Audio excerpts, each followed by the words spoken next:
got a thing. Hey, Maurice. Like, hi, Zaza. How are you this afternoon? It's an afternoon, yeah.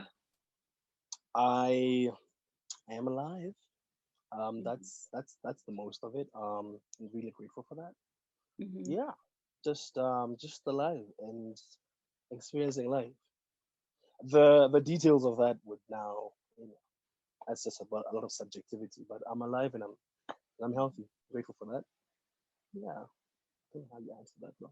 Should I How are you? ask even more? Should I? Because like now when you're talking about details, I'm like, what are the details? I want No, to there know. are no details. Like that is to deter you from being interested in they're not important. That's wow. Where's your mind? Like focus. I'm trying to save time, like by telling you those details are Yeah. not important. Oh, we What we've got matters is time. We've got time. what I'm matters here. is I am alive, I am healthy, and I'm grateful Hmm. for that. So yeah. Okay, that's How are that's you, that's Zaza? that's awesome. I'm good. Besides head all over the place, trying to be Yeah, in the moment, and I am in the moment. By the way, it's hard, super. but I'm good. Yeah, I mean, I'm good. more power to you. More power to you, man. Yeah, yeah. So let's get into it. How did you become an actor? Whoa, right into the hard questions.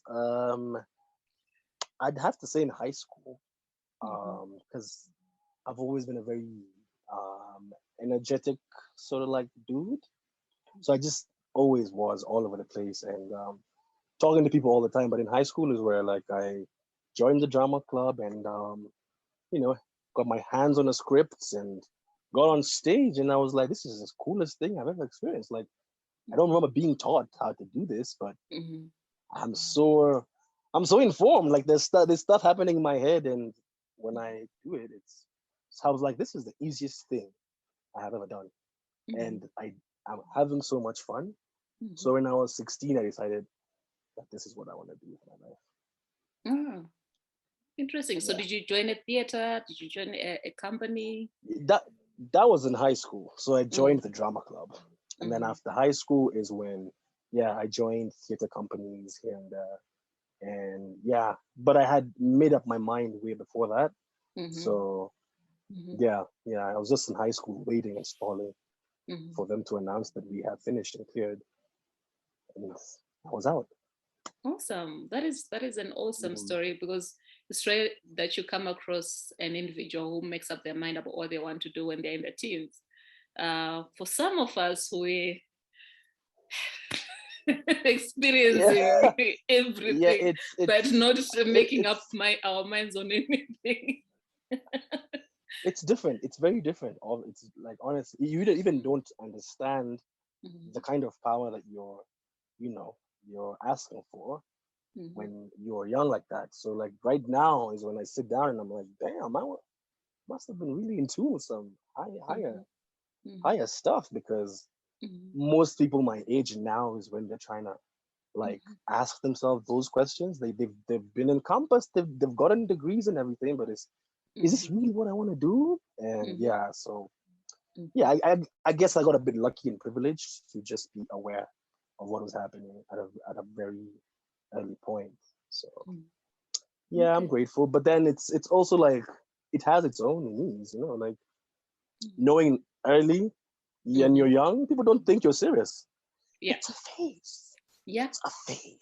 Mhm. He'll he'll he'll know when he knows. He's just so Mhm. that you get a bunch of Exactly. those as well. Yeah, and so you have to fight for that dream even more because You they're like, yeah. this person is set on this, but it looks like it's a passing phase, so we should try as much as possible to convince them otherwise, Yeah, and it's really So, like it's like worse when you feel like you have to prove something, like mhm, people already doubt themselves. So when other people doubt you, mhm, it's just, it just becomes very mhm, ugly very quickly.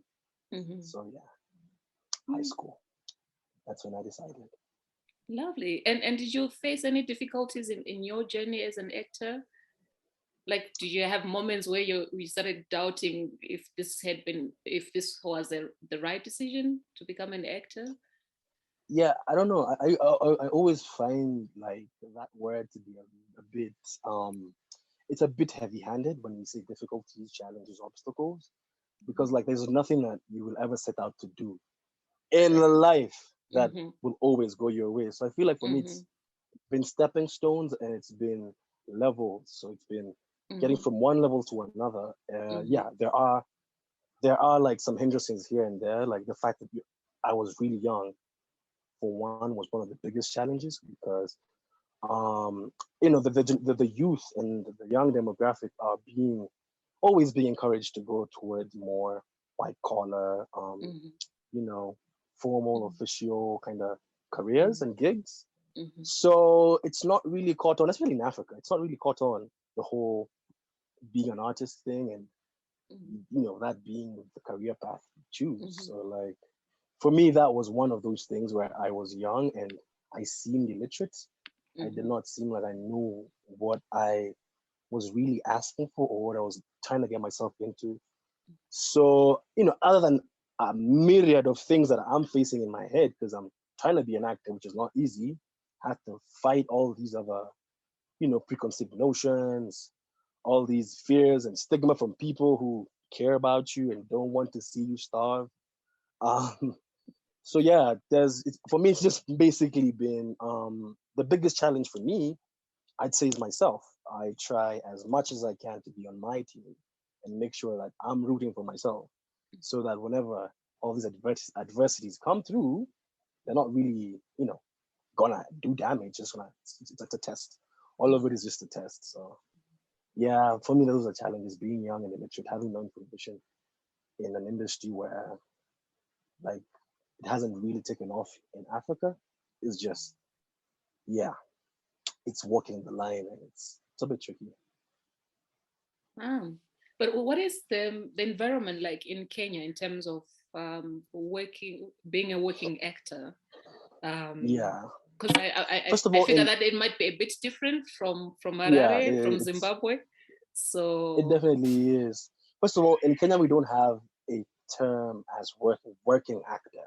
Like mm, it's not in the present continuous tense. We have actors who have worked. So because the industry is just really coming into itself, so opportunities are not, numerous and like a bunch. So we don't really have a setup where you can say that you have established a rhythm in your career and you have a consistency. So it's all, how shall I, it's all just a lot of luck. Everyone operates with a lot of luck. So that being the case, we don't have a lot of formal platforms for like upcoming actors. We don't even have formal like platforms for veteran actors who have been in the industry for a while. They're not even appreciated the way they should. So as an upcoming young actor, you're also facing the fact that you might not get the chance to utilize your gifts or your skill set. So there's always that. Like work is very scarce, and we can't really. I try and encourage my fellow actors not to compare ourselves to the outside world because some other countries they're busy. Like you have actors who can do 15 to 20 feature films a year. They have done 10 stage plays that year. Like for us, it's just we are so grateful when we get that work that yeah, the term working actor is just very out of reach for now. For now, I'm hopeful, but yeah, I feel like there is a lot of freedom because the industry is still hasn't taken shape. So compared to other countries, I'd say the advantage we have here is that stuff like typecasting and being pigeonholed and being confined to do certain things has really not articulated here as some other markets where like if you look like that you can mhm, only play this kind of characters. And mhm, so for us it's still you get to decide mhm, what your story becomes, so there's a lot of mhm, freedom of you can just do your thing, like you can just do your thing somewhere and pray to God that it catches on, because that's the thing. Like also getting the entire country to like convene together mhm, and understand what we do for them, mhm, like just as practitioners of truth and just being gatekeepers of truth and just reflecting the society as is, Mhm. we are still educated. There's a lot of literacy everywhere on both parts, the audience and the artists.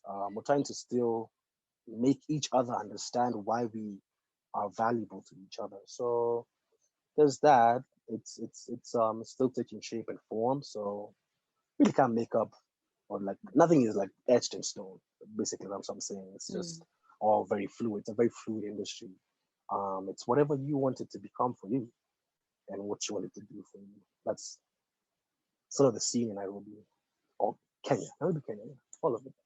Oh, and maybe just more to do with the space, but I also I feel like you're already utilizing that freedom that you're talking about to then to make work Yeah, the way you want to make it. I was watching 2 days yeah. ago. I was like, I'm going to have a conversation with him. I need to be familiar with his work.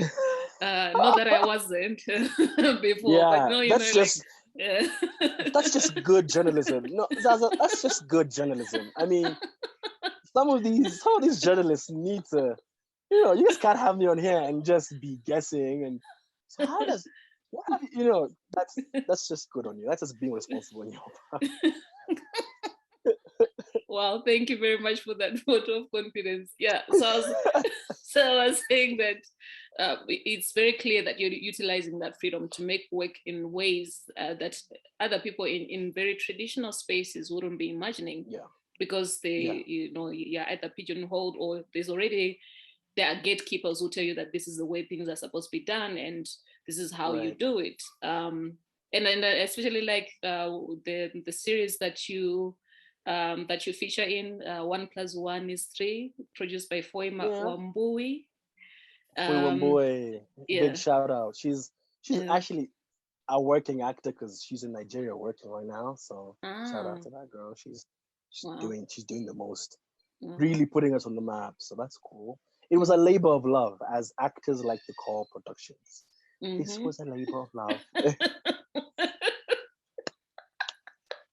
So Oh, we yeah. we have plenty of those here in Zimbabwe as well. So yeah. Yeah. But if it's a good labor of love, if that love I really mean, comes back to you yeah. and returns that love, then it's like, yeah, it's fine. It was a labor of love. But Yeah, then you there are are. some Yeah. labors of love where you're like, I wish I hadn't. I wish I hadn't Yeah. given my More love to this. more laboring than love. Sometimes you need to labor more Exactly. than you're loving.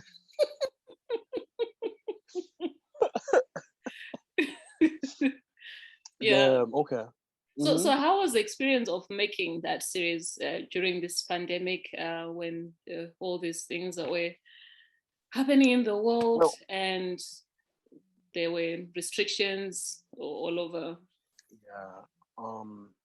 I think for me, the entire thing has been just a huge learning curve and an amazing teaching moment because tradition like previously before the pandemic, I was mostly um situated on stage. Like I didn't prefer, but I just found myself getting more theatrical gigs than I did most on screen. So I've also like I'm like very advanced on stage. Like I have a lot of know-how and experience on stage, but still not translating into the screen work. And that's because I feel like on stage is where we can really get to make our bones as actors and just really become grounded in the skill set that we have. So, and when the pandemic hit, I, just like many other actors who depended and relied on, people coming to watch our plays, I was left like, whoa, what do I do now? And Foye has been very active in terms of content creation and that universe of just being online, being on social media platforms, and just being very visible. And that's something that I do not know how to navigate because, yeah, when you're on stage, it's more of, we spend so much time focused on the work that we forget that there are people who have to consume it. Mhm. So when she called me out to collaborate on this, I was like very, because I go way back and stuff, like we go way back, but we had never really worked together. We were always like aware of each other in the industry, like hats off, I see you, but then we'd never really like found the thing that could bring both of us into the picture. So when that happened, I was just like, whoa, there's another universe for film. Not yeah, just content in itself, like online, is consumed, interacted with, and engaged with differently than most of the films that come from Africa. There's a huge and readier reception for content and film from Africans. I just really like the African audience consumes thousands upon thousands of hours of content. But I was wondering, why doesn't the same energy apply to film? Because like film is literally being made to be consumed like that for your eyeballs, for your so for me, I was really on the fence, really, like seeing how filmmakers work and seeing how content creators work. It's different. And I was like, oh, this is the future. We have to marry these two concepts. Like the African market is ready for those films that people have been saying they're not, or these stories are ready to be told. Because when most people of African descent go online, I mean, yeah, of course they're gonna watch stuff from abroad, but they also want to see themselves. Exactly. And content creators are really offering that space for them to just see themselves. You know, these short, funny clips on TikTok. You know, just comedians just doing stuff that resonates with them. I'm like, this is film. Like, this is cinema. This is what cinema does. We interact and engage with what you go through. So yeah, I've been learning how to try and make the audience excited about the work that we do, because filmmakers tend to be very detached from their audiences, because we know what we're trying to do. Like, it's a lot of work. Film is a lot of work. So all these departments obsess over details and they forget that, oh, you know, and Africa is really struggling in terms of distribution and marketing of our work. So I was just taking a bunch of notes on the possibilities of, you know, the market. The market is there, like it's expanding daily. And as long as someone somewhere has a smartphone and access to the internet, they should be able to have access to work that we are doing. Like, so the pandemic has really decentralized everything. And I was like, wow, if I'm really taking notes here, I should, by the time this is all over, I should be able fingers to. Fingers crossed it's going to be over soon. Yeah. Yeah, basically, we should find a way to marry those two concepts. And I've been having conversations here and there with content creators as well, because I'm really trying to learn from them, because they seem to have hacked something in terms of the algorithm. They understand the needs of their audiences. Their audiences communicate to them. It's they're really doing an amazing thing in terms of bringing back the audience to the artist. So a lot of lessons learned, still learning, and I'm hoping that I'm going to be able to use these lessons in a useful way. Yeah. Well, of course, it is you. You will use it in a useful way. I don't doubt that. Fingers crossed.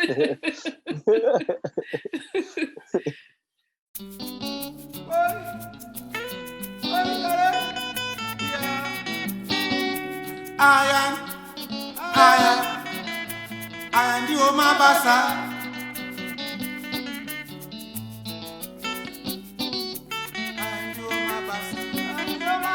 I am the Oma Basa. I am the Oma Basa. I am the Oma Basa. At no batas.